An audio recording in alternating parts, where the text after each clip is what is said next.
নমস্কার, আমি Suvendu Ghosh. Bible reading পর্বে আপনাদের সকলকে স্বাগতম। তো আজ থেকে শুরু করতে চলেছি বাইবেল রিডিং। এবং বাইবেল রিডিং এর মূল উদ্দেশ্যই হচ্ছে জানা বোঝা। কারণ কোনো জিনিসকে না জেনে একটা এর থেকে তার থেকে শুনে একটা আন্দাজে কোনো জিনিসকে সম্পর্কে মন্তব্য করা, আমি মনে করি এটা একটা ম্যাল প্র্যাকটিস। ঠিক আছে। এবং আমি যেহেতু একজন সুস্থ আস্তিক, হ্যাঁ আমি সুস্থ আস্তিক, আমি কিন্তু নাস্তিক না, আমি স্রষ্টায় বিশ্বাসী। তো সেখানে আমার কৌতূহল থাকে যে কোন গ্রন্থে ঈশ্বরকে কেমনভাবে ব্যাখ্যা করা হয়েছে এবং সেখানে কি ভালো আছে কি খারাপ আছে।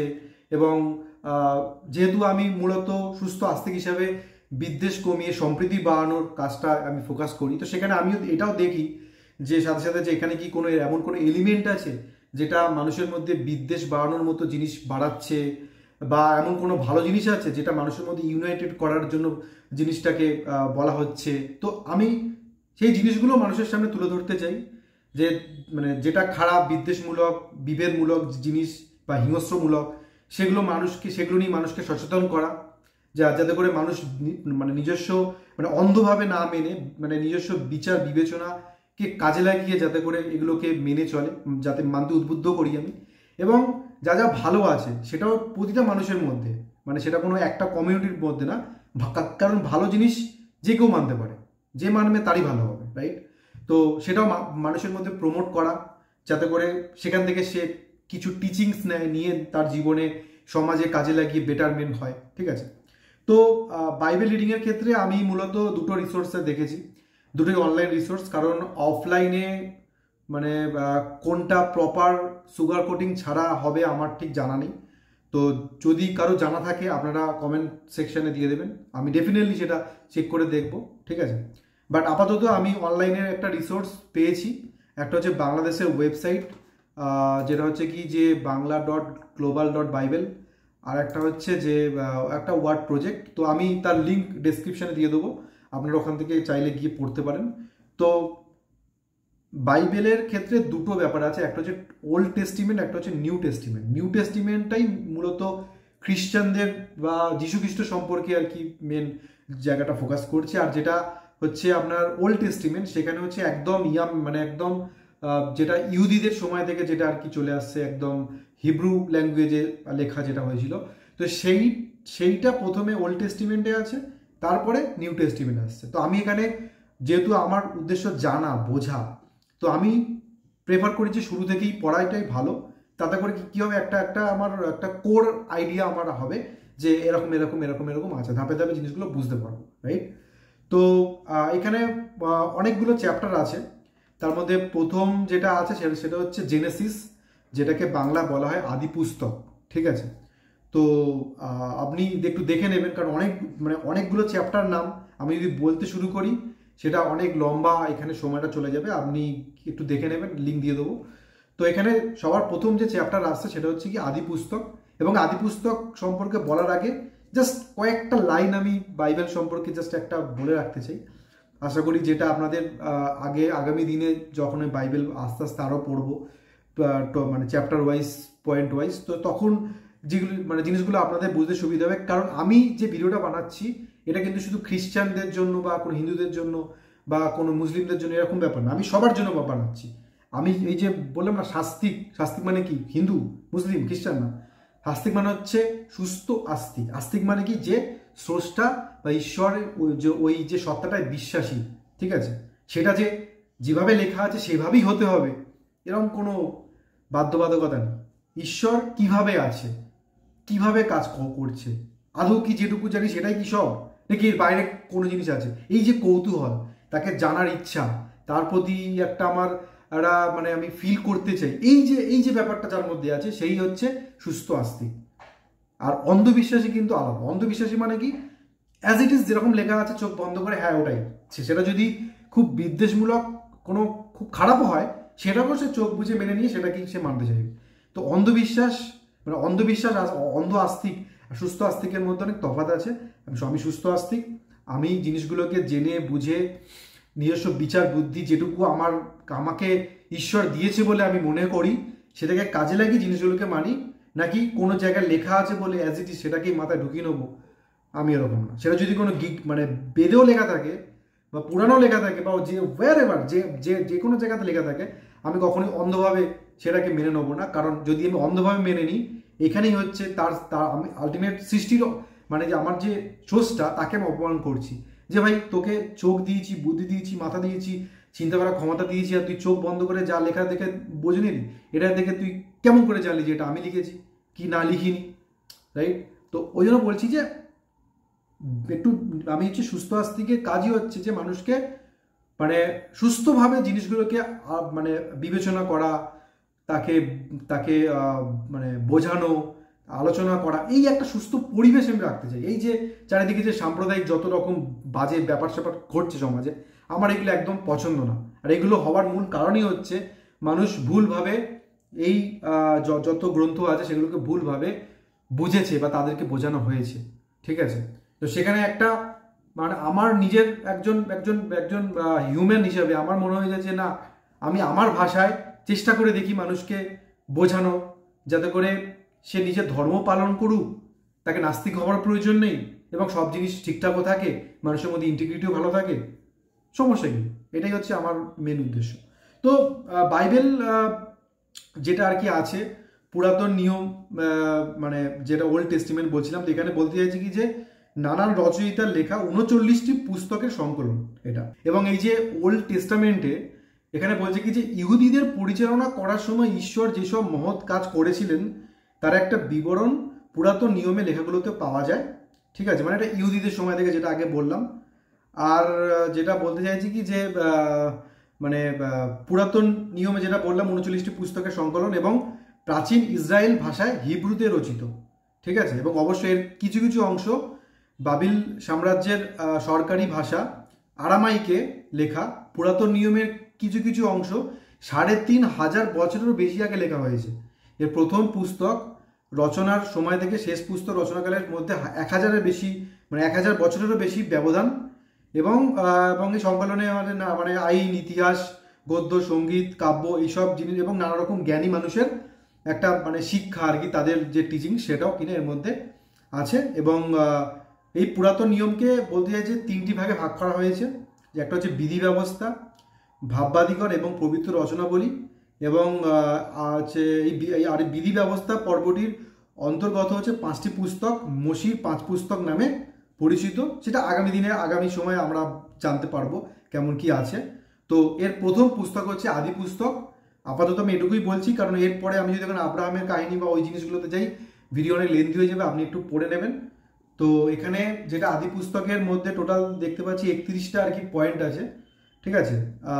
মানে আদি পুস্তকের মধ্যে আবার অনেকগুলো অধ্যায় আছে, তার মধ্যে মানে 31টা পয়েন্ট আছে 1 নম্বর অধ্যায়তে। তো সবার প্রথম যেটা বলতে চাইছে সেটা হচ্ছে কি যে শুরুতে ঈশ্বর আকাশ ও পৃথিবী সৃষ্টি করলেন। প্রথমে পৃথিবী সম্পূর্ণ শূন্য ছিল, পৃথিবীতে কিছুই ছিল না, মানে একদম শূন্য ছিল বলতে চাইছে। 2 নম্বর বলছে যে অন্ধকারে আবৃত ছিল জলরাশি, আর ঈশ্বরের আত্মা সেই জলরাশির উপর দিয়ে ভেসে বেড়াচ্ছিল। 3 নম্বর বলছে তারপর ঈশ্বর বললেন আলো ফুটুক বা উদ্দীপিত হোক, ঠিক আছে? তখনই আলো ফুটতে শুরু করলো।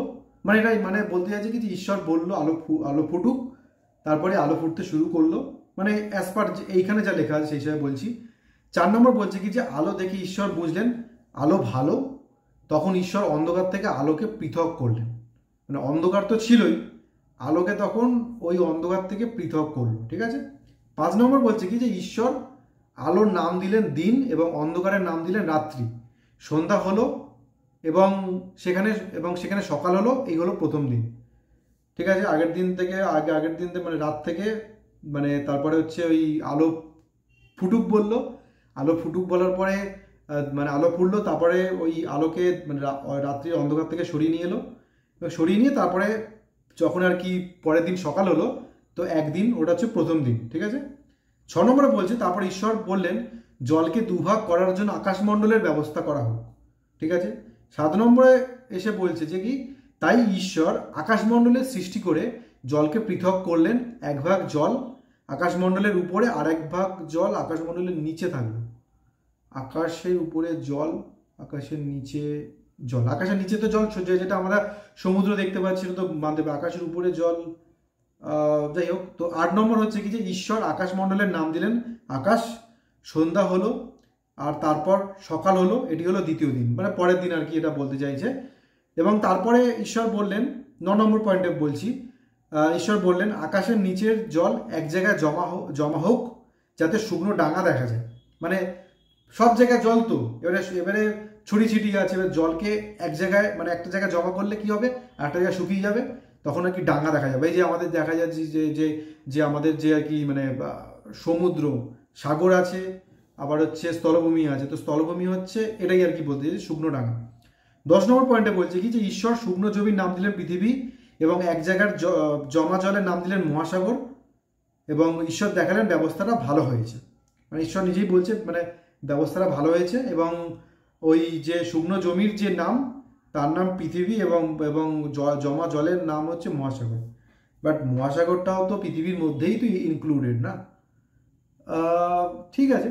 11 নম্বর বলছে কি তখন ঈশ্বর বললেন পৃথিবীতে ঘাস হোক, শস্যদায়ী গাছ ও ফলের গাছপালা হোক, ফলের গাছগুলিতে ফল আর ফলের ভেতরে বীজ হোক, প্রত্যেক উদ্ভিদ আপন আপন জাতের বীজ সৃষ্টি করুক, এইভাবে গাছপালা পৃথিবীতে বেড়ে উঠুক।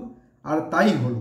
মানে যত আমাদের চারপাশে গাছপালা, জীব বৈচিত্র্য, মানে গাছপালার যত আমরা ঘন অরণ্য দেখছি বা এগুলো, যেটাই বলতে চাইছে যে এইভাবেই আর কি সৃষ্টি হয়েছে।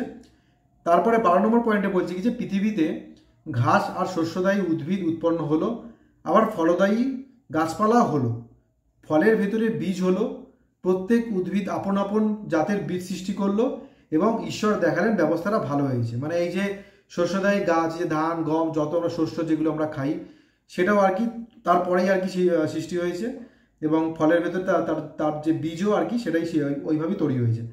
13 নম্বর পয়েন্টে এসে বলছে কি যে সন্ধ্যা হলো এবং সকাল হলো, এইভাবে তৃতীয় দিন, মানে এইভাবে তৃতীয় দিন হলো। 14 নম্বর পয়েন্টে এসে বলছে কি তারপর ঈশ্বর বললেন আকাশে আলো ফুটুক, এই আলো দিন থেকে রাত্রিকে পৃথক করবে, এই আলোগুলো বিশেষ সভা শুরু করার বিশেষ সংকেত হিসাবে ব্যবহৃত হবে, আর দিন ও বছর বোঝাবার জন্য এই আলোগুলো ব্যবহৃত হবে। মানে হচ্ছে কি যে মানে যে আলো ফুটুক, মানে আলো সৃষ্টি করলো, প্রথমে আলো ফুটুক বললো, তারপর যখন আলো ফুটলো সেখান থেকে দিনকে আলাদা করলো, রাতকে আলাদা করলো, এবং এটা কি বলতে চাইছে কি যে দিন যে আসছে আর কি, মানে একটা দিন হচ্ছে, রাত হচ্ছে, এইভাবে হতে হতে বছর, মানে এইটাকেই আর কি মানে মানে দিন ও বছর বোঝাবার জন্য আলোগুলোকে, মানে আলো দিন হবে, রাত হবে, দিন হবে, রাত হবে, এইভাবে যেতে যেতে সময় অতিবাহিত হতে হতে আর কি বছর, ও মানে মানে এটাই বলতে চাইছে বছর হবে, এবং আলোগুলো এইভাবে ব্যবহৃত হবে। ঠিক আছে। 15 নম্বর এসে বলছে কি যে পৃথিবীতে আলো দেওয়ার জন্য এই আলোগুলো আকাশে থাকবে, এবং তাই হলো। মানে আলো পৃথিবীকে যে দেবে সেটা আকাশে থাকবে। ঠিক আছে।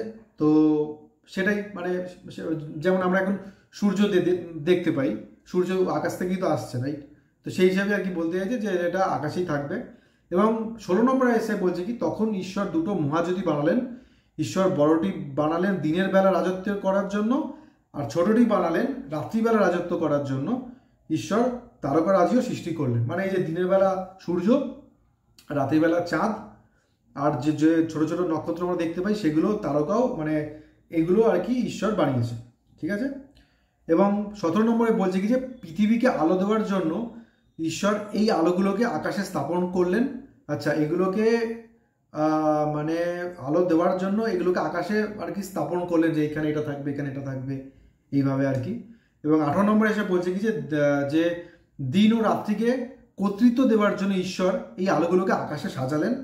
এই আলোগুলো আলো আর অন্ধকারকে পৃথক করে দিল, এবং ঈশ্বর দেখলেন ব্যবস্থাটা ভালো হয়েছে। মানে দিন ও রাত্রিকে মানে কর্তৃত্ব, মানে দিনের সময় একটা ফিক্স আছে, রাতের সময় কতক্ষণ সে আলো দিচ্ছে, কতক্ষণ এই আলো দেবে, এরকম একটা সময়সীমা আর কি, মানে এইভাবে আর কি মানে সাজালেন, এবং সেইভাবে আর কি বলতে চাইছে। এবং 19 নম্বরে বলছে কি সন্ধ্যা হলো এবং সকাল হলো, এইভাবে চতুর্থ দিন হলো। 20 নম্বর পয়েন্টে এসে বলছে কি তারপর ঈশ্বর বললেন বহু প্রকার জীবন্ত প্রাণীতে জল পরিপূর্ণ হোক, আর পৃথিবীর উপরে আকাশে ওড়ার জন্য বহু পাখি হোক। ঠিক আছে। তো মানে স্টেজ বাই স্টেজ জিনিসগুলো আর কি হচ্ছে, সেটাই আর কি এখানে বলতে চেয়েছে।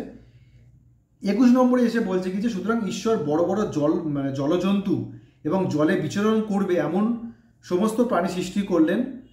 অনেক প্রকার সামুদ্রিক জীব রয়েছে এবং সে সবই ঈশ্বরের সৃষ্টি। যত রকম পাখি আকাশে ওড়ে সেই সব ঈশ্বর বানালেন এবং ঈশ্বর দেখালেন ব্যবস্থাটা ভালো হয়েছে। ঠিক আছে, মানে যত রকম জীব আর কি আমরা দেখতে পাই, জীব বৈচিত্র্যের মধ্যে যেগুলো আর কি আছে সেগুলো হয়েছে।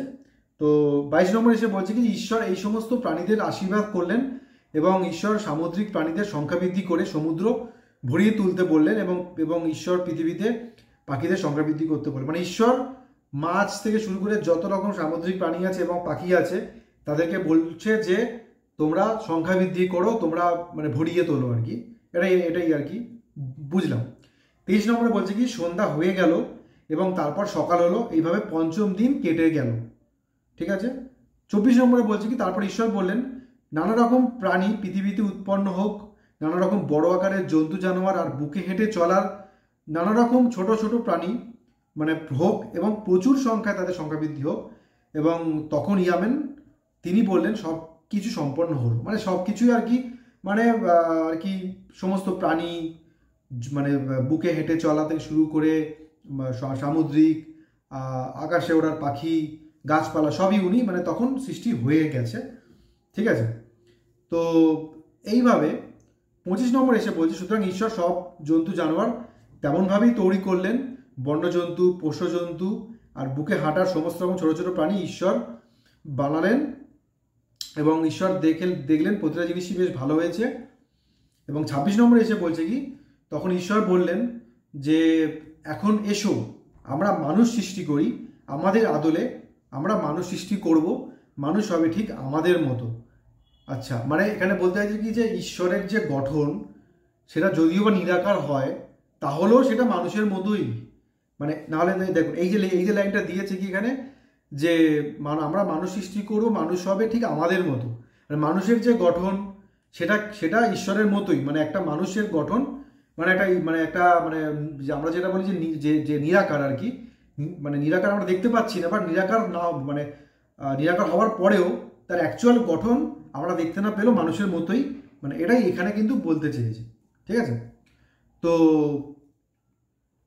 তারপরে বলতে চাইছে কি যে তারা সমুদ্রের উপর মাছের উপর আর আকাশের সমস্ত পাখির উপর কর্তৃত্ব করবে, তারা পৃথিবীর সমস্ত বড় জানোয়ার আর বুকে হাঁটা সমস্ত ছোট প্রাণীর ওপর কর্তৃত্ব করবে। যেরকম মানুষ যেহেতু সব থেকে উন্নত জীব সেই হিসেবে সবার উপর কর্তৃত্ব ফলাচ্ছে, যখন যাকে পারছে ফার্মিং করছে, যখন যাকে পারছে মেরে ফেলছে। ঠিক আছে, কে কি করবে, রাইট। 27 নম্বর এসে বলছে কি যে তাই ঈশ্বর নিজের মতোই মানুষ সৃষ্টি করলেন, মানুষ হলো তার ছাঁচে গড়া জীব, মানে নিজের মতোই মানে হচ্ছে কি যে মানুষ মানে ঈশ্বরের গঠনও ওই রকমই, তাই সেই রকম ছাঁচেই আর কি সে মানুষকে বানিয়েছে এবং ঈশ্বর তাদের পুরুষ ও স্ত্রী রূপে সৃষ্টি করলেন, পুরুষ এবং স্ত্রী রূপে সৃষ্টি করলো।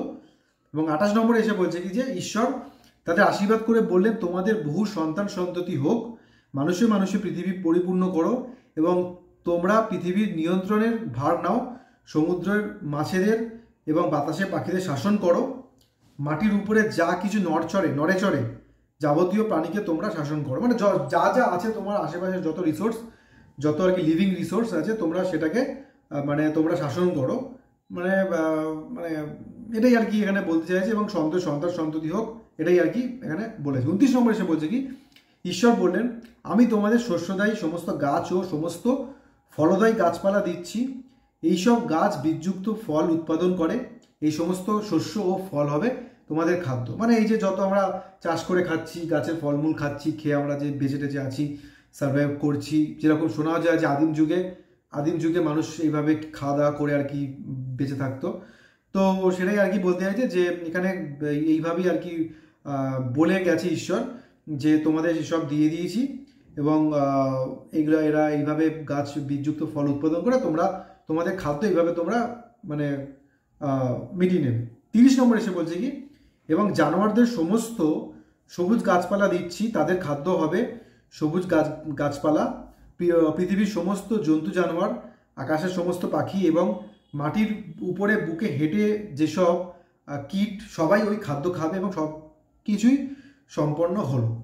বাট এখানে একটা জিনিস আমার মিসিং লাগলো, সেটা হচ্ছে কি সব প্রাণী তো গাছপালা খায় না, এই যারা হচ্ছে ধরো আমিষাশী প্রাণী যেমন ধরো হচ্ছে বাঘ, সিংহ, এরা তো গাছপালা ফল এসব তো খায় না। যেমন গরু ছাগল এরা আবার মানে তৃণভোজী প্রাণী, গাছপালা থেকে এইসব জিনিস টিনিস খায়। এইখানে একটা লাইন আমার মনে হচ্ছে যে এই লাইনটা হয়তো এখানে নেই, ঠিক আছে, যে সব প্রাণী তো গাছপালা খায় না, রাইট। তারপরে 31 নম্বরে বলছেন যে ঈশ্বর যা কিছু সৃষ্টি করেছেন সেসব কিছু দেখলেন এবং ঈশ্বর দেখলেন সমস্ত সৃষ্টি খুব ভালো হয়েছে। সন্ধ্যা হলো, তারপর সকাল হলো, এইভাবে ষষ্ঠ দিন হলো। তো টোটাল হচ্ছে 6টা দিনের এখানে ব্যাপারটা বলেছে যে কিভাবে প্রথম 6টা দিনে কেমন করে ঈশ্বর মানে পুরো পৃথিবী সৃষ্টি করলো, জীবজগৎ সৃষ্টি করলো, মানুষ সৃষ্টি করলো, মানুষকে কি কি বললো সব কিছু দেখলে। এবার দেখো এই লেখাগুলো দেখে আজকে 2025-এ দাঁড়িয়ে তোমার কাছে এগুলো হাস্যকর লাগতে পারে, তোমার মনে হতে পারে এগুলো হচ্ছে মানে একটা ভ্যালুলেস, এগুলো হচ্ছে মানে কোনো মানে মিনিংলেস। আজকে আমরা বৈজ্ঞানিক পর্যবেক্ষণে প্রাকৃতিক নিয়ম সম্পর্কে কত কিছু জেনেছি, সেখানে এগুলো কি এর মতোই হয়েছে। দেখো একটা জিনিস বলি, এই যে লেখাগুলো আছে এই লেখাগুলো হচ্ছে জেনারেল ইন্ট্রা কমিউনিটি ভার্স, ঠিক আছে। এটা হচ্ছে কি যারা ধরো খ্রিস্টান তারা এটা হচ্ছে তাদের জন্য বলা, এটা হচ্ছে তাদের জন্য বলা। এবং এইটা যদি এখন তারা যদি এটাকে মানতে চায়, ভালোবেসে মানতে চায়, বিশ্বাস করতে চায়, এইটাকেই মনে করতে চায় যে এটাই সত্যি, এটা এইভাবেই হয়েছে, তো মানুক, অসুবিধা নেই। যতক্ষণ না কেউ এইটা অন্য কোনো কমিউনিটিকে মানতে বাধ্য করছে সেখানে কোনো সমস্যা নেই। কেউ যদি এখন দেখো এটা লেখা হয়েছে আজ থেকে 3-3.5 বছর আগেকার, তুমি যদি আজকের দিনে দাঁড়িয়ে এটাকে যদি জাজ করো কি সব লেখা আছে, এগুলো কি, এগুলো এরকম যদি তোমার মনে আসে, আমি বলবো এগুলো সেটাও মানে যুক্তিহীন। সেই সময় মানুষের জীবনযাত্রার আজকের মানুষের লাইফস্টাইল কি এক নয়? তাহলে তুমি কখনোই সেটাকে আজকের দিনের সাথে এই লেখাকে তুমি মানে মিলিয়ে দেখতে পারো না। সেটা সেই সময় দাঁড়িয়ে তখনকার সময় মানুষের যা যা মনে হয়েছে, যেভাবে পৃথিবীকে বুঝেছে, আশেপাশের প্রকৃতিকে বুঝেছে, সেইভাবে জিনিসগুলোকে লিখেছে, ঠিক আছে। এবং স্বাভাবিকভাবে আমরা যখন কোনো জিনিসের উত্তর পাই না আমাদের মনে হয় যে এটা হয়তো ঈশ্বর এইভাবে করেছে, এবং এতে কোনো অন্যায় নেই। কারণ ঐশ্বরিক যে সত্তাটা না সেটা হচ্ছে আমি মনে করি নিরাকার, এবং তাকে আমরা এখন অবধি জানি না ঠিক করে, ঠিক আছে। আর এই না জানার মধ্যে কিন্তু মজা। আমরা যদি জেনে যাই যে আচ্ছা ঈশ্বর এইভাবে পুরো জিনিসটা হয়েছে, এবং সেটা যদি একদম সর্বসম্মতভাবে প্রমাণ হয়ে যায়, তাহলে তো আমাদের জীবনে কোনো মজাই থাকবে না। যে ঈশ্বরকে জানি না, এখানে লেখা হয়েছে, আমাদের মধ্যে কৌতূহল আছে জানার, এটাই তো মজা, রাইট। তো এই লেখাগুলোকে নিয়ে কোনো রকম মানে খারাপ বা কোনো রকম কটূক্তি করা বা এগুলো কোনো মানে নেই, কারণ এখানে কোনো বিদ্বেষমূলক কোনো খারাপ ওয়ার্ড নেই, কোনো রকমভাবে অন্য কাউকে অপমান করার কোনো ব্যাপার নেই। এটা একটা general Intra community verse only for Christian or maybe ইহুদি। তো তারা মানতে চাইলে মানবে, কেউ যদি এখন মানে বিশ্বাস করতে চায় করবে, সমস্যা নেই, ঠিক আছে। বাট এটা বুঝতে হবে যে এই লেখাগুলো আজকের নয়, বা আজ থেকে কয়েকশো বছর আগেকার নয়, 3500 বছর পুরনো, ঠিক আছে। তো সেই সময় দাঁড়িয়ে তখনকার কনটেক্সট অনুযায়ী তাদের যা মনে হয়েছে তাই তারা লিখেছে, এবং তখনকার সময় দাঁড়িয়ে হয়তো এটাই ঠিক। আজকের যারা বড় বড় বাতেলা মারে বা নাস্তিক হয়ে অনেক কিছু বিদ্রুপ করে বেড়ায়, নোংরামি করে বেড়ায়, আজকের দিনে দাঁড়িয়ে বলে, তারা কিন্তু সেই সময় দাঁড়িয়ে কিন্তু জিনিসগুলোকে বলে না। আজকে সব কিছু আমরা মানে ইনফ্রাস্ট্রাকচার হাতে পেয়ে অনেক কিছুই আমরা বলতে পারি, এটা এইভাবে হয়, ওটা এইভাবে হয়। তখনকার সময় মানুষের কাছে সব ছিল না, তাই মানুষ তখন যা দেখেছে, যা বুঝেছে তাই লিখেছে, এবং ইটস ভেরি নর্মাল। এখানে কোনো রকম অযথা এইসব নিয়ে মানে যারা আর কি খারাপ বলে আর কি, বা অযথা এইগুলো নিয়ে করে, আমি মনে করি সেগুলো হচ্ছে আননেসেসারি, অপ্রয়োজনীয়, এবং জিনিসগুলোকে মানে স্থান কাল পাত্র অনুযায়ী বোঝাটা দরকার, ঠিক আছে। সেই জন্যই আমি সুস্থভাবে জিনিসগুলোকে বুঝতে চাই। অযথা বিদ্বেষ বা অযথা মানে তোষামত করা, এগুলো আমি ধার ধারি না। আমি ঈশ্বরকে জানতে চাই, তাই আমি জিনিসগুলোকে জানতে চাই, যেখানে কি লিখেছে, কি আছে, কি নেই, কি আছে, ক্ষতি কি আছে ভাই। তো এটাই হচ্ছে ব্যাপার। তো আজকে আমার এটা ফার্স্ট ভিডিও ছিল বাইবেল রিডিংয়ের।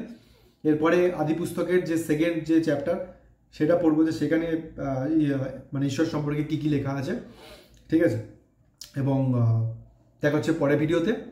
তো বাকি আপনি চাইলে আমার গীতা, কুরআন যে সিরিজগুলো আর কি আগামী দিনে হবে সেগুলো আপনি দেখতে পারেন, কারণ আমি মনে করি মানুষের সব জানা দরকার, গীতাতে কী আছে, কুরআনে কী আছে, বাইবেলে কী আছে। কারণ মানুষ যখন সবটা জানবে না, মানুষের মধ্যে এই যে অন্ধবিশ্বাস বা একটা যে রিজিডনেস বা আমারটাই বেস্ট বাকিদেরটা খারাপ, এই যে একটা একটা ব্যাপার, সেগুলো বা ধরো ব্যবসায়ীদের মানে মানে মানুষকে ইউজ করা ভুল বুঝিয়ে, সেই জিনিসগুলো কমবে। সেই জন্যই আমি এই ইনিশিয়েটিভটা নিয়েছি যে আমি সব পড়ে চেষ্টা করব মানুষের মধ্যে তুলে ধরার, এবং যাতে করে মানুষের মধ্যে একটা বেশ হারমোনি ব্যাপার আসে। ঠিক আছে, সবাই যেন যারা যত আস্তিক আছে সবাই যেন ঈশ্বরকে জানার কৌতূহলে জাগে, তারা আমারটাই বেস্ট, এটাই 100% সত্যি, অথচ প্রমাণ নেই, এই লড়াইতে যেন না নামে। ঠিক আছে, এটাই হচ্ছে আমার উদ্দেশ্য। ভালো থাকবেন সবাই, দেখা হচ্ছে পরের ভিডিওতে।